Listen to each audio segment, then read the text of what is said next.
জামাত এবং এনসিপি তারা তো একই, এ পার্টি বি পার্টি আবার এবি পার্টি আছে, সবগুলো মিলে একটা জোট করবে এবং চরমনাই হুজুরকেও নেবে। বিএনপির বক্তব্য হলো যে আমরা একটা প্রতিদ্বন্দ্বিতামূলক নির্বাচন চাই। বিএনপি গত 15-16 বছর একই কথা বলেছে যে তারা একটা হেলদি নির্বাচন চায়। সরকার তো অবশ্যই এখানে মাথা ঘামাবে, সরকার কোনোভাবেই নিরপেক্ষ না।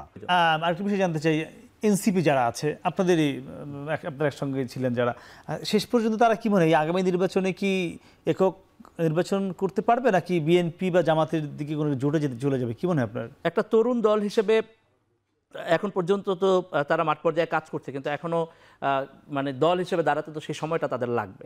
তা আমি মনে করি যে সব ভালো হবে যদি তারা নিজেদের শক্তিতে দাঁড়ানোর চেষ্টা করে, কোনো জোটে না যায়। জি, আনিস ভাই কি মনে হয় শেষ পর্যন্ত কি এনসিপি একক নির্বাচন করবে না কোনো জোটে চলে যেতে পারে? বিএনপি যদি ওরা কি করবে না করবে আমি জানি না, বাট ধারণা করছি যে যদি বিএনপি আলাদা ইলেকশন করে, জামাত এবং এনসিপি তারা তো একই, এ পার্টি বি পার্টি আবার এবি পার্টি আছে, সবগুলো মিলে একটা জোট করবে এবং চরমনাই হুজুরকেও নেবে, যে সবাই আমরা একজোটে থাকি। এবং তাদের নেতা হবে যে মাহমুদুর রহমান, ওই সাংবাদিক, তারপর মান্না না না না না আমার দেশের মাহমুদুর রহমান, হ্যাঁ মাহমুদুর রহমানের নেতৃত্বে তারা এটা একটা জোট করবে আর কি, বিএনপি ভার্সাস সাথে। আওয়ামী লীগ তো নাই, সো স্বৈরাচার যেহেতু নাই, তাহলে নিজেরা কিভাবে ভোট করবে? এছাড়া জোটের নাম কি হচ্ছে? জোটের নাম তৌহিদি জনতা কিছু থাকলে বেটার আর কি। আচ্ছা ভাই, মিলে সবাই, হ্যাঁ ওনাদের যে আইডিওলজি তাতে তো তৌহিদি জনতা থাকাই বেটার আর কি। এই স্টাইলে কিছু যদি সেক্ষেত্রে ফলাফলটা একটু বলে দেন কি হতে পারে যখন জোটটি হবে? ফলাফল আমি জানি না, ফলাফল বিএনপির উপর নির্ভর করছে।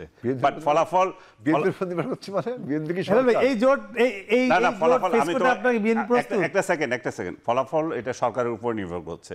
কারণ এটা আমি আরো একদিন বলেছিলাম যে বিএনপির যদি জয়ের সম্ভাবনা থাকে এবং সরকার এবং সামরিক বাহিনী যদি চায় যে এদেরকে আমরা ক্ষমতায় আনবো, তাহলে পাকিস্তানে যে স্টাইলে ইমরান খানের বিজয় নিয়ে ওদেরকে দেওয়া হয়েছিল যে ওই অপোনেন্ট জোটকে, তো সেরকম বিএনপিকে এখন তারেক রহমানকে যদি আপনি মনে করেন যে ইমরান খানের বিজয় যদি সরকার এবং মিলিটারি চায় একসাথে ওদেরকে দিতে পারে। এটা নির্ভর করছে যে আপনার সংখ্যা হলো ভোটের ফলাফল, সঠিক ফলাফলটা আসবে না, সরকার জয় পরাজয় নির্ধারণ করে দেবে। সরকার তো অবশ্যই এখানে মাথা ঘামাবে, সরকার কোনোভাবেই নিরপেক্ষ না। ডক্টর ইউনূসের যে সরকার এখন রান করছে সেটা কোনোভাবেই নিরপেক্ষ সরকার না। তাই মনে করেন কি মানুষের ভোটাধিকারের যে এটা এখন কি বাংলাদেশের পরিস্থিতি আছে? আনিস আলমগীর ভাই তার অনুমান থেকে বলছে, কারণ সরকার, সেনাবাহিনী বা কোনো ল এনফোর্সিং এজেন্সিস বা অন্য কেউ যদি ভোটের ফলাফল নির্ধারণ করে তাহলে সেটার ভোট হলো না।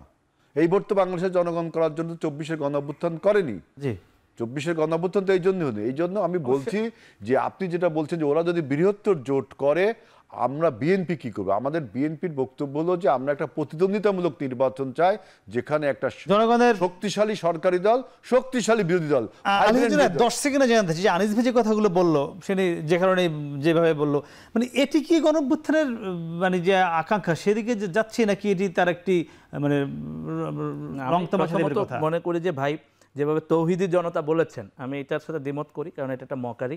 কারণ তৌহিদি জনতা বলতে কিছু নাই, প্রথম কথা। কারণ এটা দিয়ে আসলে বোঝানো হয় এমন একটা জিনিসকে যেটা আসলে গুড না, ব্যাড।